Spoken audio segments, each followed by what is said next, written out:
All right, our next problem involves an equation here with a variable. We want to solve this equation for t. T plus 3 2/5 equals 9.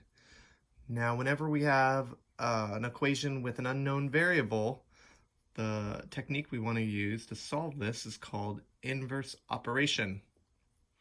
And hopefully you'll recall that inverse means opposite. So we're going to be doing the opposite operation from what we see here. To solve for t, we need to isolate t, which means get t by itself. And to do that, we're going to try to move this operation and number here to the other side. To do that, we need to do the inverse of this operation, the opposite of the operation, which is subtract. The opposite of addition is subtraction. So we're going to subtract 3 2/5 from this side of the equation, and we're going to subtract it from the other side of the equation as well. So when we add 3 2/5 to t and then subtract 3 2/5, it's like we didn't do anything at all. So those kind of cancel each other out. So now we've isolated t by itself on the left-hand side of the equation, and we're left with 9 take away 3 2/5. So we're taking a whole number and subtracting a mixed number from it. Whenever I have fractions and whole numbers, I like to write it vertically. 9 take away 3 2/5. Now this one's a little bit tricky here because of this whole number 9 on top. It doesn't have a fraction, so there's nothing there. And a lot of people like to say, oh, nothing take away 2/5 is just 2/5.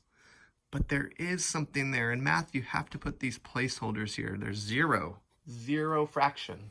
And if I try to take 2/5 from 0, I can't do it. So as you recall in subtraction, when there's nothing there, you have to borrow. So we're going to borrow from this whole number 9. If I borrow from the 9, it turns into an 8. The thing to remember is that you borrowed a whole number. So if we borrowed a whole number, we have to give a whole number. So I just gave 1 to it. But I need this 1 to be a fraction. And remember, to turn a whole number into a fraction, you just put it over 1. Now I got a fraction 1 over 1, which is 1 whole, and 8 make 9. That's the original 9 there. To subtract, we have to have common denominators. I have a 5 and a 1, but I know I can easily turn this 1 into a 5 by timesing it by 5. So now that same 1 over 1 is equivalent to 5 over 5, and I've got a fraction here that I can subtract now. 5/5 take away 2/5 is 3/5. And then going to the whole numbers, 8 take away 3 is 5. So we just found out that t is equivalent to 5 3/5.